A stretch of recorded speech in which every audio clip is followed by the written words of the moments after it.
Question number 4 है, कह रहा दो चालक तार जिनके पदार्थ लंबाई तथा व्यास समान है किसी विद्युत परिपथ में पहले श्रेणी क्रम में और फिर पार्श्व क्रम में संयोजित किए जाते हैं। पार्श्व क्रम का मतलब समांतर क्रम। श्रेणी तथा पार्श्व क्रम संयोजन में उत्पन्न ऊष्माओं का अनुपात क्या होगा। इसमें ये भी ध्यान रखना, श्रेणी क्रम तो सब जानते ही हैं, और पार्श्व क्रम कई बार तुम्हें अजीब लगेगा। मान लो किसी ने नहीं पढ़ा तो पार्श्व बचा क्या, श्रेणी के बाद समांतर ही होता है तो पार्श्व क्रम समांतर हो जाएगा। ठीक है, वहां पर क्वेश्चन में ही परीक्षा के टाइम बुद्धि लगा लेना। ठीक है, यहाँ पे हमको दिया है दो ठो तार, एक तार ये एक तार ये। मान ले तार नंबर 1 है, ये तार नंबर 2 है, तो तार नंबर 1 का प्रतिरोध R1 बराबर रो L बाई ए होगा, और तार नंबर 2 R2 का भी प्रतिरोध रो L बाई ए होगा। क्योंकि दोनों सेम पदार्थ है, पदार्थ क्या प्रदर्शित करता है, रो को। पदार्थ सेम है तो रो सेम होगा, विशिष्ट प्रतिरोध सेम होगा, लंबाई तो बोला ही सेम है, और व्यास बोला सेम होगा। जब व्यास सेम होगा तो अनुप्रस्थ परिच्छेद का क्षेत्रफल सेम होगा, क्रॉस सेक्शनल एरिया सेम होगा। तो दोनों सेम तो प्रतिरोध सेम। प्रश्नानुसार R1 equal to R2 equal to R माना। ये बात मैंने समझाया और उसके आधार पे ये माना। ठीक है, ये अलग अलग भी करके सवाल बनते हैं, जब बनेंगे आएंगे तो करवा देंगे। अच्छा, अब हमने क्या किया, दोनों को पहले श्रेणी क्रम में जोड़ दिया। श्रेणी क्रम में जोड़ दिया, इनका तुल्य प्रतिरोध निकाल लिया।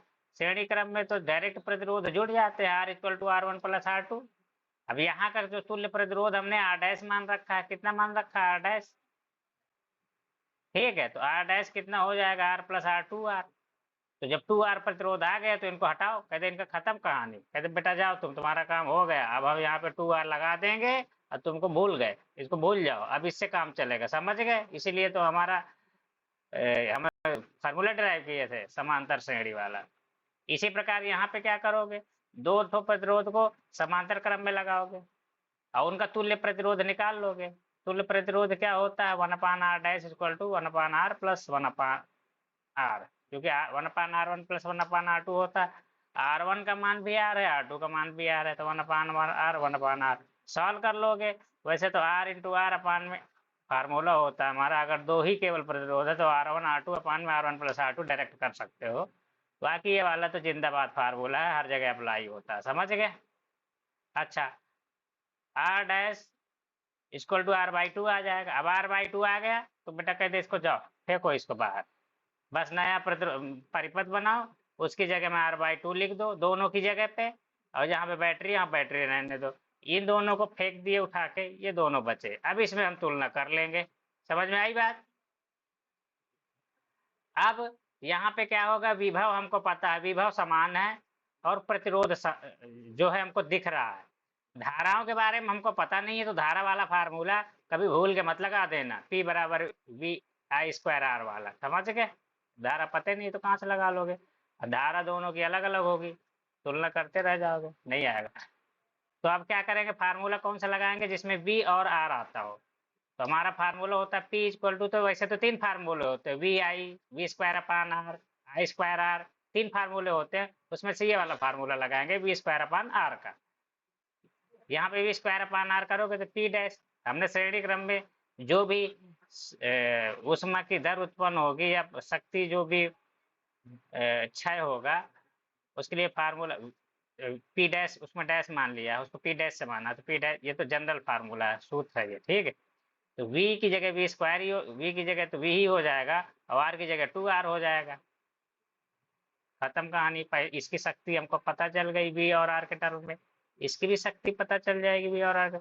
हमको नीचे जगह नहीं थी, हमने इधर कर दिया। तो समांतर क्रम में क्या हो जाएगा, P डबल डैश मान लिया है, जो भी उष्मा क्षय की दर बोले या शक्ति बोले, बात एक ही होता है। तो यहाँ पे भी V²/R होगा, तो V की जगह तो V हो जाएगा, R की जगह R/2 आएगा, क्योंकि इसका प्रतिरोध ही R/2 है, तो R/2 का स्क्वायर कर दोगे। अब दो ठो इसकी शक्ति पता चल गई, इधर की शक्ति, इसकी दोनों में शक्ति पता चल गई, इधर जो है हम अनुपात निकाल लेते हैं। समीकरण 1 में 2 का भाग दे दो, पी डैश अपान में बाएं का बाएं भाग हो जाएगा, दाहिने का दाहिने, पी डैश अपान में P double dash V square upon में 2r और वी स्क्वायर अपान में r/2 सॉल्व करोगे तो क्या हो जाएगा, पी अपान में P double dash equal to 1/r equal to 1:4। यही आंसर है तुम्हारा। ठीक है, अगर इन केस पूछे, इसमें क्वेश्चन में पूछा है श्रेणी अपान समांतर, श्रेणी और समांतर में अनुपात पूछा, या श्रेणी और पार्श्व क्रम में पूछा। अगर वो पूछता पार्श्व क्रम और श्रेणी में, पार्श्व क्रम को पहले नाम लेता, श्रेणी के बाद में नाम लेता, तो फिर इस तरीके से करते, फिर पार्श्व को ऊपर रखते, श्रेणी को नीचे रखते, समझ गए। इसी को पलट देते, इधर पलटते तो इधर भी पलट जाएगा, समझ गए कहानी। क्वेश्चन नंबर 5 देखो, किसी विद्युत परिपथ में दो बिंदुओं के बीच विभवांतर मापने के लिए वोल्ट मीटर को किस प्रकार संयोजित किया जाता है। तो सिंपल है, इसका जो है आंसर हो जाएगा, वोल्ट मीटर को समांतर क्रम में संयोजित करते हैं। ठीक है, तो इसमें तो ज्यादा कुछ नहीं है, ये क्वेश्चन नंबर 5 होगा समांतर क्रम में। ठीक है, बस इतना लिख दो, खत्म कर। क्वेश्चन नंबर 6 में कह रहा है कि किसी तांबे के तार का व्यास 0.5 mm है, प्रतिरोधकता 1.6 गुणे 10⁻⁻8 ओम इंटू मीटर है। 10 ओम प्रतिरोध का प्रतिरोधक तार बनाने के लिए कितने लंबे तार की आवश्यकता होगी। यदि इससे दुगने व्यास का तार लें तो प्रतिरोध में क्या अंतर आएगा। यहाँ पे ये क्वेश्चन है, तो इसमें दिया है तार का व्यास दिया हुआ है 0.5 mm, इसको मीटर में कन्वर्ट करेंगे तो 0.5 गुणे 10⁻³ मीटर हो जाएगा। तार का प्रतिरोधकता दिया है, अब प्रतिरोधकता जो होता है वो होता है विशेष प्रतिरोध, तो rho equal to 1.6 into 10⁻⁻8 ohm into metre. प्रतिरोध कितनी दिया है 10 ओम। अब यहाँ पे इसकी लंबाई पूछा है, तो हमारे पास फार्मूला होता है R equal to row L/A। अब यहाँ पे R तो पता है, R की जगह 10 रख देंगे, रो पता है, रो की जगह 1.6 इंटू 10⁻⁸ रख देंगे। L हमको ज्ञात करना है, A हमको पता नहीं है, ये वाला A, तो इसकी जगह में क्या रखेंगे, क्योंकि A बराबर में πd²/4 होता है, D जहाँ व्यास होता है, तो ये फार्मूला अप्लाई कर देंगे, πd²/4। D की वैल्यू कहाँ, ये दी हुई है, ये यहाँ पे π/4, 4 किधर ले आए, अब D की जगह 0.5 इंटू 10⁻⁻3 पूरे का स्क्वायर कर देंगे। अब इसको यहाँ से L को एक तरफ रखेंगे, बाकी सबको पक्षांतर कर देंगे और सॉल्व कर लेंगे, आ जाएगा 1.22.72 मीटर। ठीक है, बहुत आसान सवाल पूछता है। यहाँ पे देखो दूसरे पार्ट में क्या बोला है, तार 1 का जो व्यास है तो है, लेकिन हम एक दूसरा तार ले, सारा कुछ सेम रहे, लंबाई वही रहे और पदार्थ भी वही रहे, बस उसका व्यास डबल कर दें। तो व्यास डबल कर दोगे, लंबाई तो इसकी भी उतनी है और इसकी भी उतनी है, समझ गए। तो व्यास डबल कर दोगे तो व्यास 2D, पहले D था अब 2D हो गया। तो अब नया प्रतिरोध क्या बनेगा, पहले का प्रतिरोध दिया है 10 दे रखा, समझ गए। तो यहाँ पे देखो पहले वाले के लिए, तार 1 के लिए R equal to row L/A। अब R, अब चूंकि यहाँ पे एरिया A तो दिया नहीं है, डायमीटर दिया हुआ, व्यास दिया हुआ, तो A की जगह में π/4 इंटू D² लिख देंगे, चूंकि क्या A इक्वल टू होता ही है π/4 इंटू D का स्क्वायर, व्यास का स्क्वायर, समझ के ध्यान रखना इसको, तो यहाँ पे रख दोगे। अच्छा, अब नया तार होगा जो उसकी तुमने क्या कर दिया, मोटाई डबल कर दी, मोटाई डबल करने वाला, व्यास डबल करने वाला मोटाई डबल करना है, त्रिज्या डबल कर दो, सबका मीनिंग सेम ही होता है। अगर त्रिज्या डबल होगी तो व्यास भी डबल हो जाएगा, उसी को बोल देते कभी कभी मोटाई डबल कर दी। अब यहाँ पे सब नया जो प्रतिरोध होगा R', पदार्थ वही है तो रो तो सेम ही रहेगा, लंबाई सेम रहेगी, एरिया बदल जाएगा क्योंकि व्यास बदल गया, तो π/4 इंटू D की जगह 2D का स्क्वायर हो जाएगा। समीकरण 1 ये मिल गया, एक ये 2 मिल गया। अब समीकरण 1 में 2 का भाग दे दो, समीकरण 1 तो भाग दे दिया, तो आर अपान आर डैश बाएं साइड में, दाहिने साइड में क्या मिलेगा, एक तो बड़ा से बड़ा के बटा का चिन्ह लगाओ, फिर ऊपर लिख दो रो एल अपान में pi by 4 into D square, नीचे लिख दो rho L pi by 4 2d का होल स्क्वायर, ये वाला आ जाएगा नीचे, ये वाला पूरा चीज नीचे आ जाएगी, वो वाली चीज ऊपर रहेगी, सब कट जाएंगे, इस रो से रो कट जाएगा, एल से एल कट जाएगा, पाई बाई 4 से पाई बाई 4 कट जाएगा, 2d का स्क्वायर बचेगा, तो 2d का स्क्वायर ऊपर चला जाएगा क्योंकि बटे के बटे है, और ये वाला डी स्क्वायर नीचे आ जाएगा।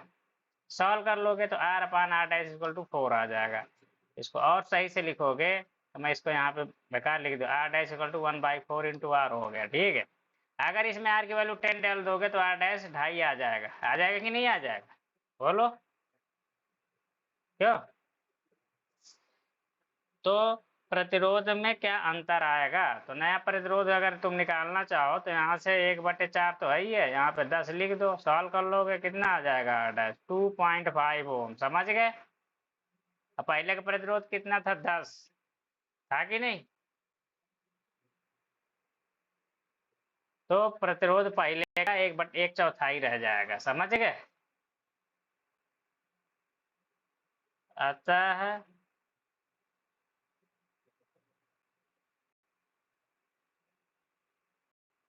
अच्छा चलो इसको रहने दो, इतने लिख लो बहुत। अतः बाद वाले तार का प्रतिरोध पहले वाले का 1/4 भाग रह जाएगा। समझ में आई बात। ये 7वां क्वेश्चन पढ़ लो, किसी प्रतिरोध के सिरों के बीच विभवांतर V के विभिन्न मानों के लिए उसमें प्रवाहित विद्युत धारा I के संगत मान दिए गए हैं। I का मान दिया है, वोल्टेज का मान दिया है, V तथा I के बीच ग्राफ खींचकर इस प्रतिरोधक का प्रतिरोध ज्ञात कीजिए।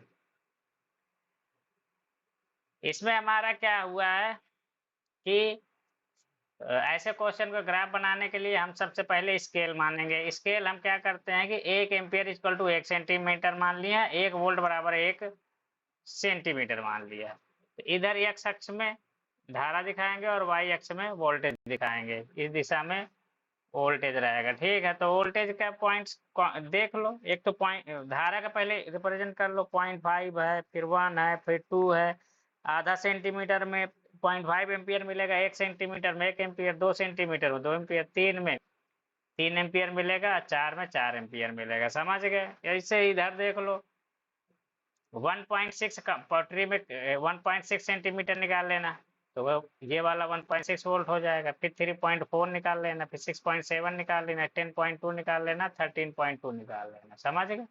और सबको इस तरीके से सर्कल कर देना, पॉइंट रख के सर्कल, नहीं केवल पॉइंट लिखोगे तो पता ही नहीं चलेगा, हमेशा सर्कल कर दिया जाता है, समझ गए। अब इनकी सिधान में इसके समांतर ऐसे लाइन चलेगे, ऐसे या तो लंबवत दिशा में चलो, इसके लंबवत दिशा में चलो, जहां पे मिल जाए वही पॉइंट इन दोनों का कॉमन पॉइंट कहलाएगा, समझ गए। यहाँ से चलोगे, एक जब है तो 3.4 वोल्टेज है, इनको लंबवत दिशा में चलोगे तो यहाँ मिल जाएगा। लंबवत में चलो, या इसके समांतर ये वाली लाइन और इसके समांतर ये वाली लाइन, चाहे जैसे कर लो, ये वाला पॉइंट मिलेगा। फिर इसी तरीके से यहाँ से चलोगे, इससे लंबवत चलो, इस रेखा से लंबवत चलो, मतलब आई एक्सिस अच्छे से लंबवत और वी अच्छे से लंबवत, तो फिर यहाँ पे मिल जाएगा। फिर यहाँ से 3 से चलोगे तो 10.2 जहाँ पे मिलेगा वहाँ पे पॉइंट खींच लो। 4 से चलो 13.2 जहाँ पे मिले वहाँ पे मिल रहा। अब इसमें ये देखते हैं कि पटरी को सेट करेंगे, इससे जो हमारी पटरी होती है ना स्केल, उसको देखेंगे कि कौन से ऐसे है लाइन है जिसमें से ज्यादा पॉइंट आ रहे हैं। इसमें ज्यादा पॉइंट आ रहे हैं, एक ही बाहर हो रहा है, अगर ऐसे खींच देते ऐसे तो फिर हमारा जो है ना, फिर 2-2 पॉइंट बाहर चले जाते, ये वाला भी बाहर जाता, वो वाला भी बाहर जाता। तो जिसमें ज्यादा पॉइंट आ रहे हैं उसी से पकड़ के लाइन खींच देते हैं, समझ गए। इसमें सारे पॉइंट आ रहे हैं, केवल एक ही बाहर हो रहा है, फिर क्या करोगे, फिर ये वाली लाइन तो ऑलरेडी लगभग डॉटेड रहेगी रहेगी, तो ये इसमें एक त्रिभुज मान लो ए बी सी का जो लाइन खींचे हो, ये वाला सबसे ऊपर का पॉइंट, ये वाला नीचे का पॉइंट, और इधर का, ये एक त्रिभुज हो गया। अब इस त्रिभुज का क्या करोगे, यहाँ से तुमको प्रतिरोध निकालना है, तो प्रतिरोध बराबर वैसे होता है ये, इसमें एक चीज मैंने नहीं लिखी है, लिख दूं, डेल्टा वी अपान में डेल्टा आई, ये होता है, समझ गए। हेलो, तो ये वाली जो लेंथ मिलेगी ये डेल्टा वी को रिप्रेजेंट करती है, समझ गए, ये वाली लाइन सुनाई दे रहा।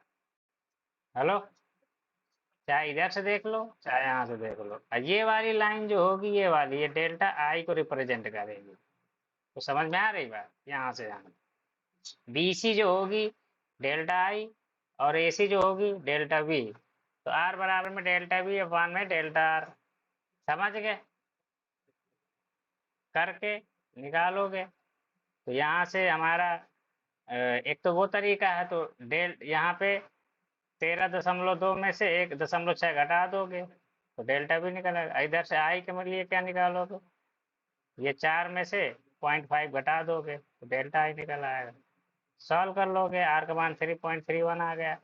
दूसरा तरीका ये है, इस कोण को नापो, ये कोण कुछ ना कुछ तो आएगा ही आएगा, समझ गए। अब मैं बता दूं लगभग कितना आएगा ये कोण। तो इसमें क्या करोगे, जब इसको नापोगे चांदा से तो 73 के करीब आएगा, 73 से थोड़ा ज्यादा गया उसको 73 ही मान लेना। तो यहाँ से tan 73 डिग्री की वैल्यू कितनी आ जाएगी, 3.327 ओम आ जाएगा। ठीक है, तो जब हम प्रैक्टिकल करते हैं तो जरूरी नहीं है एग्जैक्ट मान आए, आसपास आना चाहिए बस। क्वेश्चन नंबर 8 देख लो। करा किसी अज्ञात प्रतिरोधक के सिरों से 12 वोल्ट की बैटरी को संयोजित करने पर परिपथ में 2.5 एम्पीयर विद्युत धारा प्रवाहित होती है। प्रतिरोधक का प्रतिरोध परिकलित कीजिए। इस सवाल में, इस क्वेश्चन में कुछ नहीं है, एक प्रतिरोध है, उसमें उसे 12 वोल्ट की बैटरी से अगर कनेक्ट कर देते हैं तो धारा बहने लगती है 2.5 मिली एम्पियर।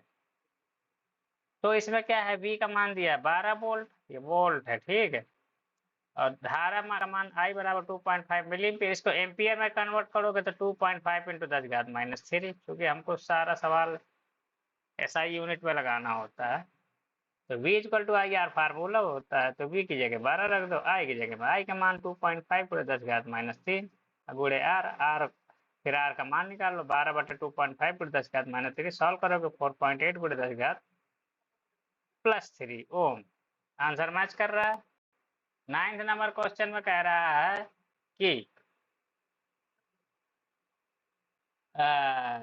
9 वोल्ट की बैटरी को 0.2, 0.3, 0.4, 0.5 तथा 12 ओम के प्रतिरोधकों के साथ श्रेणी क्रम में संयोजित किया गया है।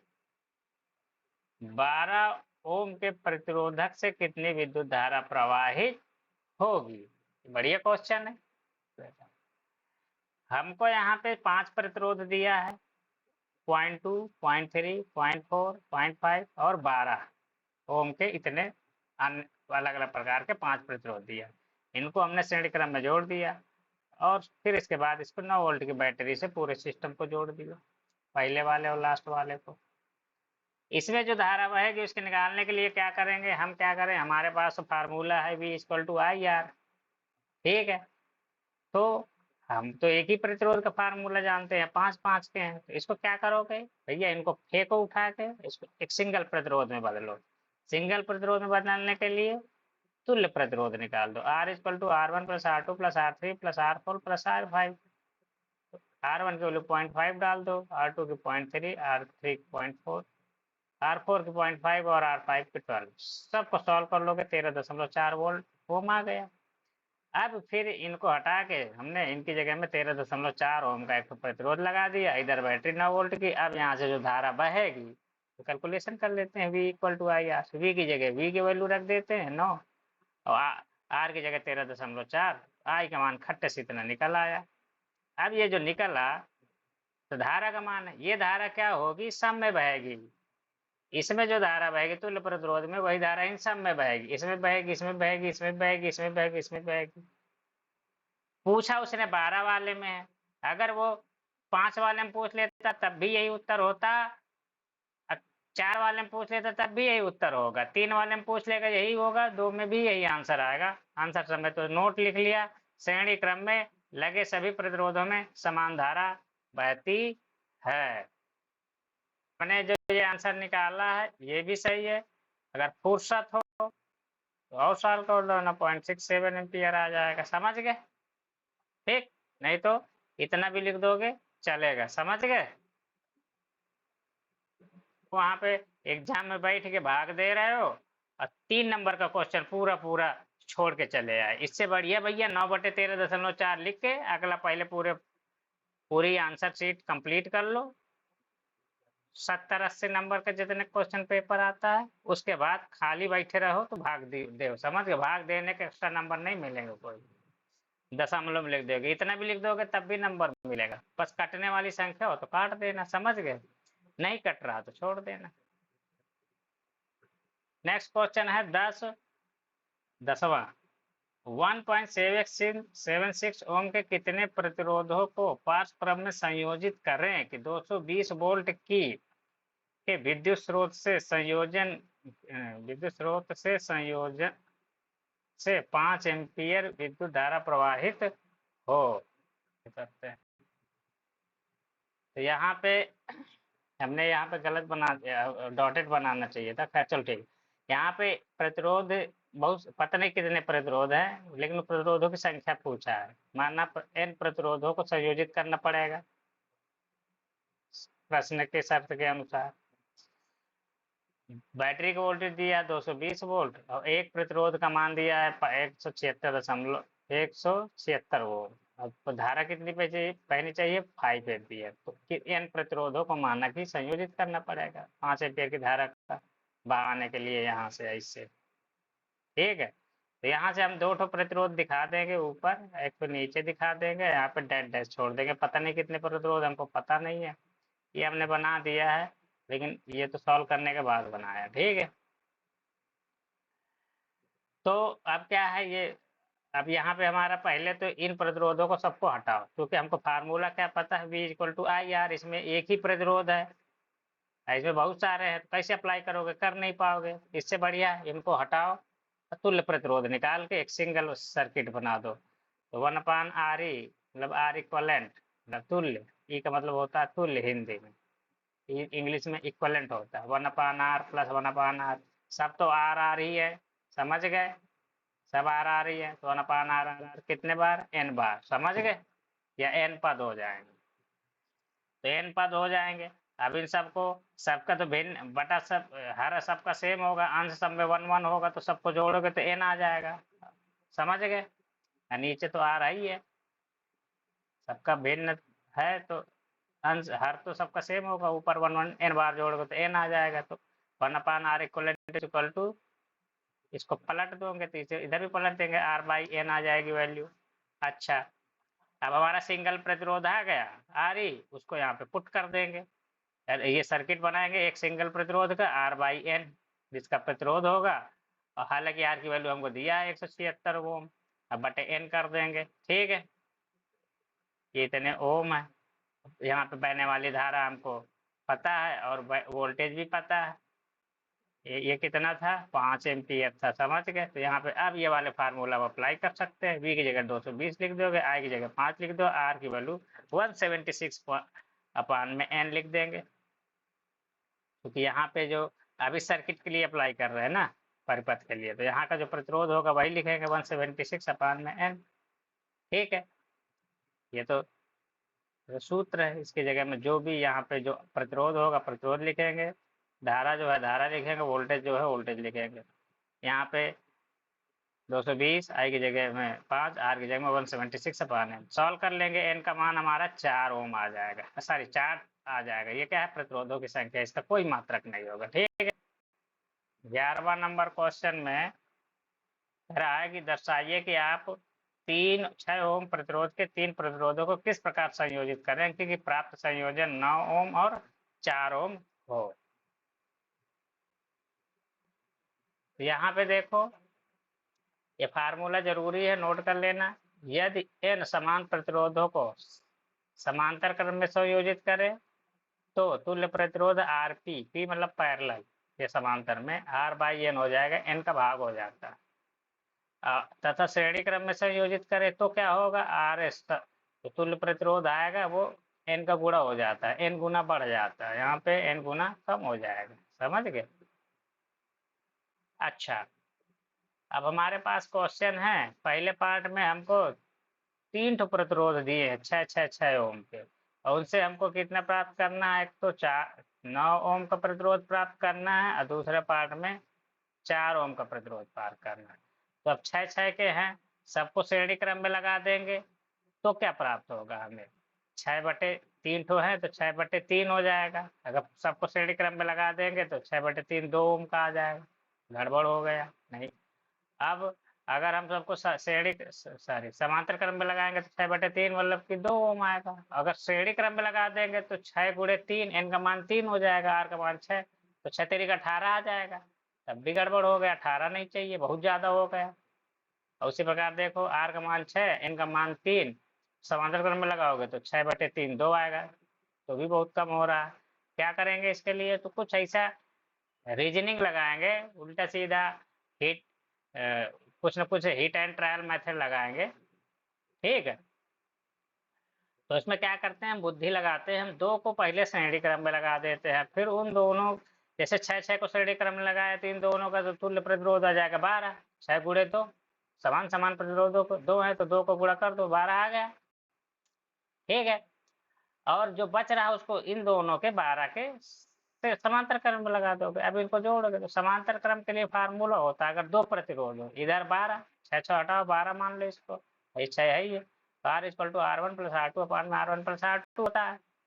यहाँ पे R1 का मान कितना होगा, इसको मान लो 12 R1, और R2 मान लो 6, सॉल्व कर लोगे तो 12 × 72/12 + 6 18, और 18 × 72 तो 4 ओम आ गया। तो हमारा किसका आंसर बन जाएगा, सेकंड पार्ट का। समझ गए, सेकंड पार्ट का ये परिपथ बन जाएगा। बोला परिपथ भी दर्शाइए।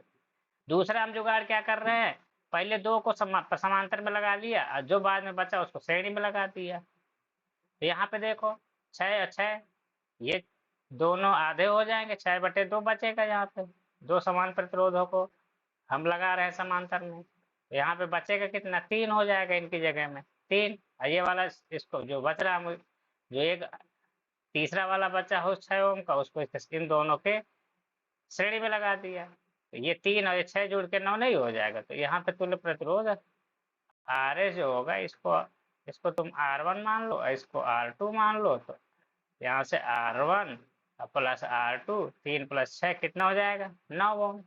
खत्म कहानी। तो यहाँ पे बोला है कि सर्किट बना के दिखाना भी है, और इसको कैलकुलेट करके दिखाना। सर्किट भी हमने बना दिया, कैलकुलेट भी कर दिया, सर्किट बना दिया, कैलकुलेट कर दिया। ये वाला जो क्वेश्चन का आंसर, ये वाला जो होगा, ये वाला इसका आंसर हो गया, और ये वाला इसका आंसर हो गया।